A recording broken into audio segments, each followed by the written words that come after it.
There's a kind of darkness that doesn't come from nightfall. It's the kind that wraps around your spirit in the middle of the day, when you're smiling at people and doing the things you're supposed to.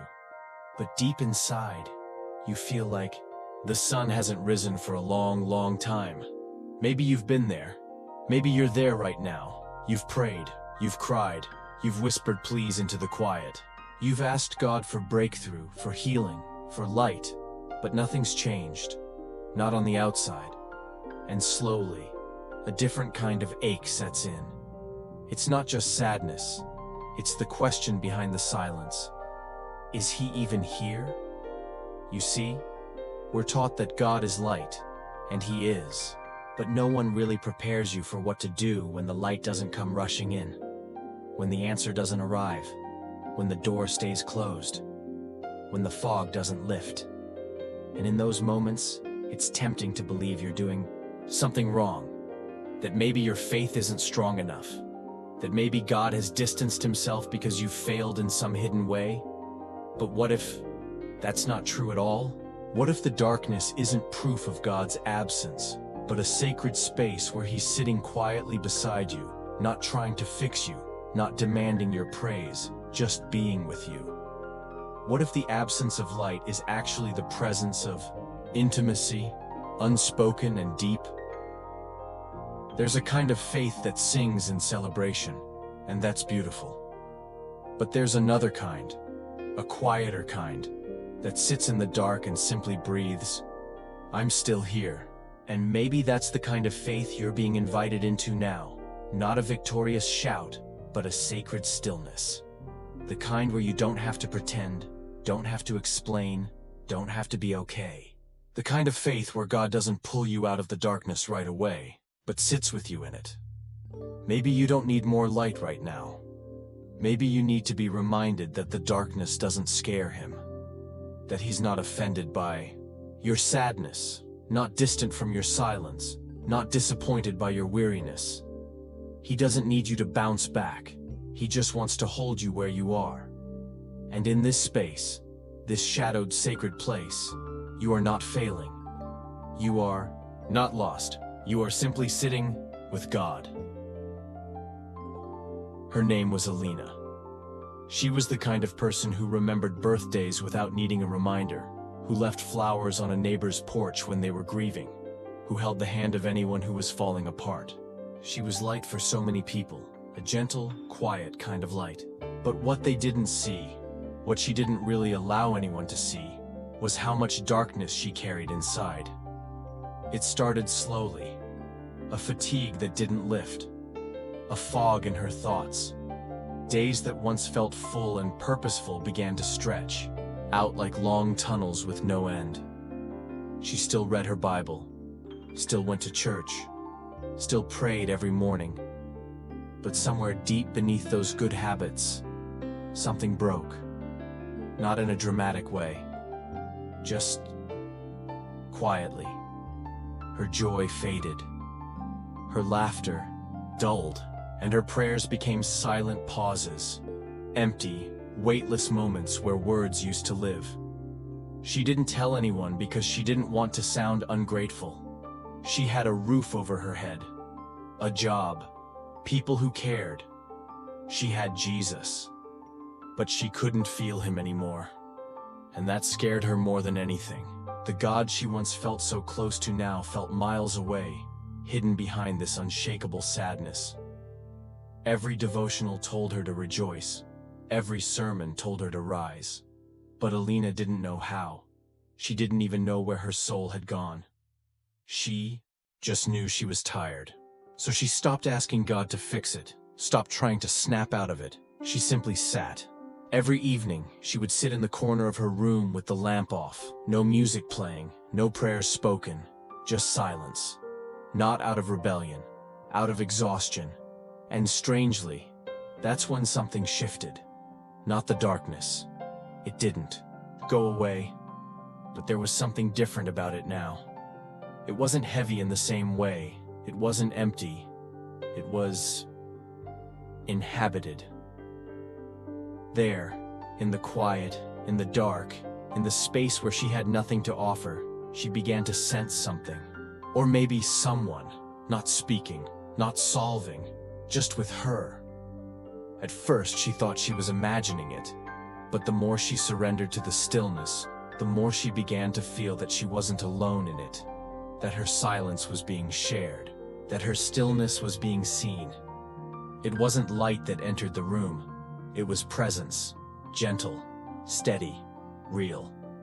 She didn't cry, not that night, but she did breathe. For the first time in weeks, she felt her chest expand without resistance. Not because the pain was gone, not because she was healed, but because she wasn't invisible anymore. Not to him. And that changed something. It didn't pull her out of the darkness, but it allowed her to stop fearing it, to stop resisting it, to stop hating herself for not being able to rise. And from that place, she began to heal, not by running toward the light, but by resting in the company of a God who had never left her side. My beloved, I saw you. I saw you when the light faded and the world grew quiet. I saw you when your joy slipped away silently and no one even noticed it was gone. I saw you sitting in the stillness, not praying, not singing, just breathing, and I did not turn away. I drew closer. You thought I needed your words to show up. You thought that staying strong in faith meant being loud, being grateful, being hopeful even when you were empty. But I was never moved by your performance. I was always moved by your honesty. I never asked you to pretend, to shine when you had no light left. I asked only for your presence, and even in your silence you gave it. You invited me in, not with music, but with your tears, not with eloquence, but with the quiet ache of your soul. And I came. I want you to know this. My love is not seasonal. It does not grow stronger in your praise and weaker in your pain.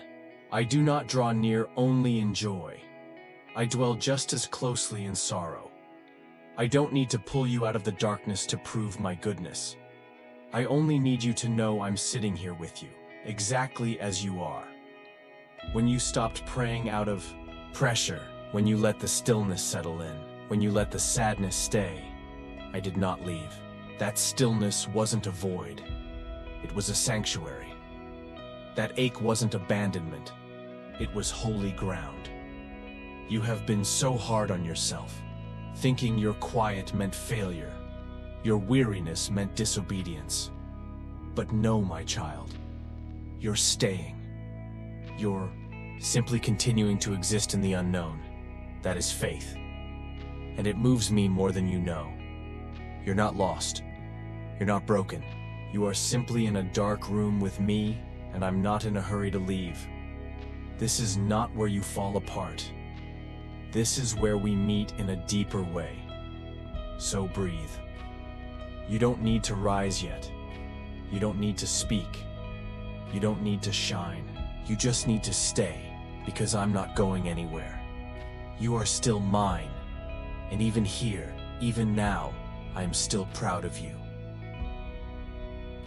What if the darkness isn't the end, but the beginning of something deeper? What if the valley you're walking through is not punishment, but preparation? There's a quiet kind of healing that happens when you stop trying to fix yourself and finally allow yourself to be, just as you are, with God beside you. The full world tells you to push forward, to get over it, to find a way out. But heaven has never rushed the process of restoration. God doesn't measure your healing by how quickly you return to joy. He measures it by how gently you return to Him. Maybe, just maybe, this is what healing actually looks like. Breathing again after days of holding your breath. Waking up and not feeling dread in your bones. Letting the tears fall without apology. Whispering a prayer not because it's time to pray, but because something inside you wants to speak again. And no, it may not come all at once. Some days will feel like progress, others like silence. But even the silence is holy now, because you know who sits with you in it. You begin to see things you hadn't noticed before. The way the morning light creeps into the room like grace. The way the wind feels like a quiet reassurance. The way your heart, once numb, now begins to feel again, even if it's still tender. You realize that you are not who you were before the dark. And that's okay. You are softer now, slower, more aware. You have learned how to be still, how to sit in mystery without panic, how to receive presence without needing explanation. You've been undone, yes, but also rebuilt in a way that's more rooted, more real. And slowly, your heart begins to open again. Not in the way it used to, loud and bold, but in a quieter way. Like a flower blooming before anyone sees it. You start to believe again. Not because someone told you to, but because the darkness taught you that God's nearness doesn't depend on light. The absence of clarity didn't mean the absence of love. And that changes everything. Because now you know. Even when you're not strong, even when your worship is a whisper, even when you're walking slowly through shadows, you are not less loved, not less chosen, not less holy. You are held. And this version of you, the one that's risen from silence, from grief, from gentle survival, is no less sacred than the one who used to sing with fire. Maybe even more so. Because she knows the presence of God, not just in miracles, but in the middle of the night. And that kind of knowing changes everything. So now let me ask you something. Not as a demand, but as a whisper into the quietest place of your heart. What if you stopped trying to escape the darkness and instead allowed yourself to be embraced within it? What if healing doesn't always begin with movement, but with presence? Not yours, but His. What if the darkness wasn't a problem to be solved, but a room to be inhabited with God? Could you dare to believe that even here, especially here, you are seen, known, and safe? No mask, no performance, just your weary, sacred self, sitting beside the one who never left. Maybe you've spent a long time trying to get back to the light. But what if light is not something you must chase, but something that quietly begins to rise within you, one surrendered moment at a time? What if this is not the season of rising, but the season of being held? And what if that is holy, too? So if you have no words left, if you don't know what to pray, if you're too tired to try, let this be your offering, your stillness, your tears, your breath. That's enough. And if you're willing, let these words become your prayer now, not as a script, but as an honest offering from the depth of your soul. God, I don't need you to fix everything right now. I just need to know you're still here. I've been sitting in silence, wondering if you've forgotten me. But if you're sitting in this darkness with me, then maybe I'm not lost after all. I don't have the strength to rise today, but I'm still breathing. And if you're here, that's enough for now. Let this be the beginning, not of a breakthrough, but of a deepening. Let this be where striving ends and communion begins. The night may still be long. The road may still be quiet, but you are not walking it alone. He's sitting with you, and that is sacred ground.